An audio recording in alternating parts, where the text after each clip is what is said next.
नमस्ते, मैं नियति कुमारी आज अकाल और उसके बाद शीर्षक कविता का भावार्थ बताऊंगी, जो शास्त्री द्वितीय वर्ष के सिलेबस में संकलित है। यह कविता नागार्जुन द्वारा रचित प्रसिद्ध कविता है। नागार्जुन मूलतः प्रकृति के कवि हैं। वे भूख की दैहिक मिथिला से हिमालय तक की देशिक तथा लोक जीवन की मानवीय प्रकृति के संवेदनशील दृष्टा हैं।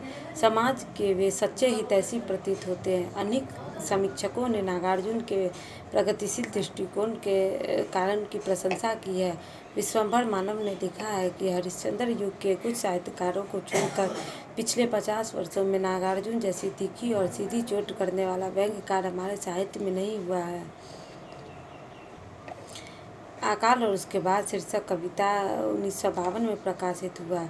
इस कविता में नागार्जुन भूख का शांति पाठ प्रस्तुत करते हैं, किंतु उनके साहित्य में अन्यत्र ऐसी सहिष्णुता नहीं मिलती। मतलब उनके साहित्य में अन्य दूसरी जगह ऐसी सहिष्णुता देखने को नहीं मिलती। प्रस्तुत कविता 2 खंडों में विभक्त है और दोनों खंडों में 2 स्थितियों का वर्णन है। प्रथम में आकाश के समय की अवस्था है, तो दूसरे में उसके बाद की। कवि कहते हैं कि यहाँ न तो कोई चूल्हा रो रहा है, न ही कोई औरत रो रही है। रोने वाला तो चूल्हा है, जो कई दिनों से ठंडा पड़ा हुआ है। यह चूल्हा घर का भी है और मानव का पेट रूपी भी चूल्हा है। घर में एक दाना भी नहीं, इसीलिए चक्की भी उदास है। ऐसा लगता है मानो वह सहानुभूतिपूर्ण सोई हुई है। कई दिनों की भूख की ज्वाला से घर में इतनी उमस है कि चिपकलियाँ भी सैनिक की तरह गश्त लगा रही है। ये पैसा वाला भूख की ज्वाला के कारण मानो घर के कीड़े मकोड़ों भी जलकर भस्म हो गए हैं या बाहर चले गए हैं। छिपकलियाँ भी भूख से व्याकुल है। ऐसी स्थिति में चूहों की हालत भी शिकस्त हो गई है। दिन रात दानों को इधर उधर कुतरने वाले चूहे शिकंजों में जड़ दिए गए हैं। इस प्रकार नागार्जुन भूख की तरफ को ध्वनित किया है।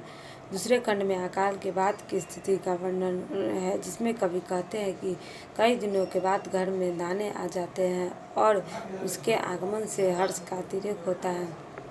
ऐसा लगता है मानो स्वयं लक्ष्मी ही आ गई हो। बहुत दिनों के बाद घर में चूल्हे जलते हैं, जिसका धुआं छप्पर फाड़ कर आकाश को आंगन से आकाश को छूने लगता है। कई दिनों के बाद ऐसा लगता है कि घर भर की आंखों में आनंद की चमक दौड़ रही है। छप्पर पर बैठा कौवा भी मानो आमंत्रित होकर आ गया है।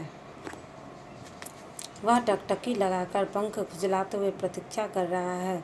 इस प्रकार इस कविता में एक ओर भूख की तरफ को नागार्जुन ने ध्वनि संकेतात्मक ढंग से प्रस्तुत किया है, तथा दूसरी ओर भूख मिटने के बाद हर्ष और उल्लास उत्पन्न होता है, उसका भी वर्णन किया है। दोनों का अभाव पूरे घरेलू परिवेश और जीव जगत को दुर्बलता देता है, किंतु उसकी प्राप्ति सबको पुलकित कर देती है। निष्कर्ष रूप में कहा जा सकता है कि नागार्जुन स्वातंत्र्योत्तर भारत के प्रख्यात जन कवि हैं। उन्होंने अपनी कविताओं में मानवीय संवेदनाओं के साथ साथ मानवीय संघर्षों का भी स्पष्टीकरण किया है। साथ ही आलोच कविता में नागार्जुन ने एक नया प्रयोग किया है। इसमें सामान्यतः उपेक्षित जीव जंतुओं जैसे कुतिया, छिपकली, कौवा और चूहे जैसे उपेक्षित के माध्यम से अकाल का सजीव चित्रण किया है। अकाल के दौरान केवल मानव ही नहीं वरन उससे संबद्ध पूरा परिवेश प्रभावित होता है। इस कविता में कवि ने सहज भाषा में जिस प्रकार अकाल और उसके बाद की स्थिति का वर्णन किया है, इससे लगता है कि मानो कवि स्वयं इस परिस्थिति के दृष्टा ही नहीं भोक्ता भी थे। इस प्रकार अकाल और उसके बाद कविता नागार्जुन द्वारा रचित प्रसिद्ध कविता है।